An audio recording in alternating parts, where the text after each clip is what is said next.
In a 1985 Manhattan Inc. magazine interview with Ron Rosenbaum, Donald Trump expressed his sense of doom regarding the chance of a nuclear holocaust.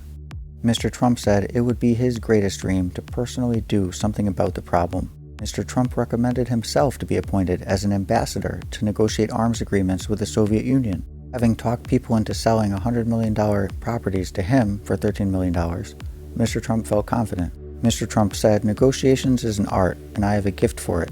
My uncle, who just passed away, was a great scientist. He was a professor at MIT, Dr. John Trump. In fact, together with Dr. Van de Graaff, they did the Van de Graaff generator. He was the earliest pioneer in radiation therapy for cancer. He spent his whole life fighting cancer, and he ended up dying of it." Mr. Trump recalled, "Dr. John Trump told me something a few years ago. He told me, 'You don't realize how simple nuclear technology is becoming. That's scary.'" Dr. John Trump said it used to be that only a few brains in the world understood it, and now you have a situation where thousands and thousands of brains can easily understand it, and it's becoming easier, and someday it'll be like making a bomb in the basement of your house, and that's a very frightening statement coming from a man who's totally versed in it. People just don't believe the inevitable. There's a feeling that it's always going to happen to the other guy. I read something the other day about a football player who played 5 years, and he saw a lot of guys getting hurt, and he never thought it could happen to him. All of a sudden, his knee's gone, and he's out forever. He's gone. He never thought it could happen to him, never thought. The fact is, it's already very late. It's one of the great problems of the world. Not one of them, it is the. And yet it amuses me that when people in Washington talk about the big issues, they talk about tax reform. The hours and hours and money and worse that's spent on this ridiculous tax reform issue. If one half of the same effort were devoted to this much more important issue, you might be able to solve it. Mr. Trump called out what he saw as the blindness of U.S. policymakers. I believe they're sort of fools. They only think about Russia, Russian and U.S. weapons. But the summit is a joke. It's not about the real nuclear problem. There is a vast, vast amount of difference between somebody who has consistently made great deals, and I don't say me, by the way, of whatever nature, and there aren't that many of those people, by the way. You have maybe a room full of them in the whole country. There's a vast difference between somebody who's been consistently successful and somebody who's been working for a relatively small amount of money in governmental service for many years, in many cases because the private sector, who have seen these people indirectly, didn't choose to hire these people, any of them, because it didn't find them to be particularly capable. But then, years and years later, they get slightly promoted. The private sector has passed them by, and all of a sudden these people are negotiating the lives of you and your children, your families. And I tell you, there's a tremendous amount of difference.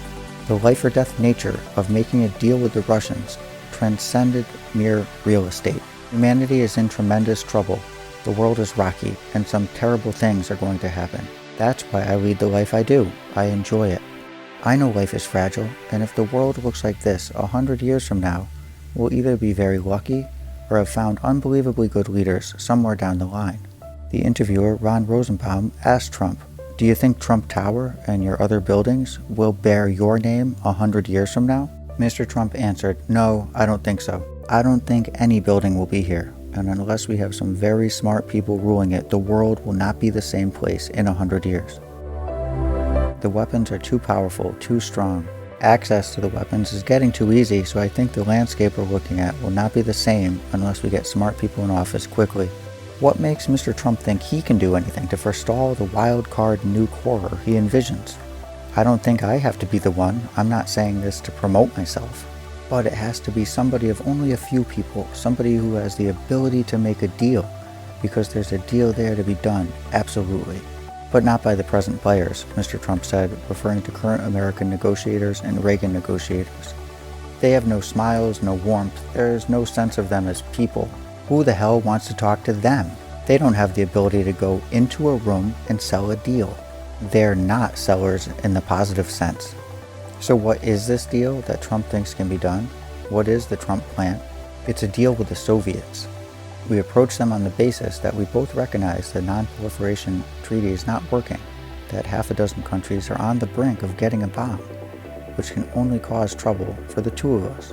The deterrence of mutual assured destruction that prevents the United States and the USSR from nuking each other won't work on the level of an India-Pakistan nuclear exchange, or a madman dictator with a briefcase bomb team.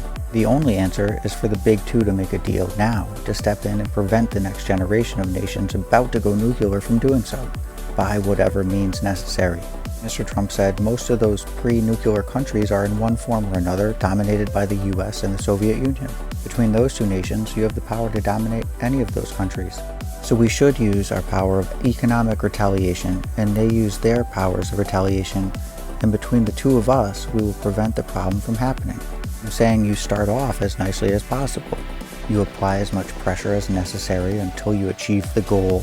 You start off telling a country in the process of developing a nuclear program, let's get rid of it. That doesn't work, then you start cutting aid. And more aid, and then more. You do whatever is necessary so these people will have riots in the street, so they can't get water. So they can't get Band-Aids, so they can't get food. Because that's the only thing that's going to do it. The people, the riots. Mr. Trump said it's far more important than any development deal that he's ever done, than any deal of that sort that he'll ever do. He was pursuing this as if it were the biggest deal of his life. I'm dealing at a very high level on this with people in Washington and the White House. Mr. Trump said it's awesome what's at stake here. Mr. Trump said he was spending so much time on this other thing that he hardly had time to think of conventional deals. Nothing matters as much to me now. Mr. Trump only reluctantly granted the interview on the public record. He said his PR advisor told him he shouldn't be talking about this at all. Mr. Trump said some writer who's cynical could come along and try to make me look like an idiot and ruin my credibility.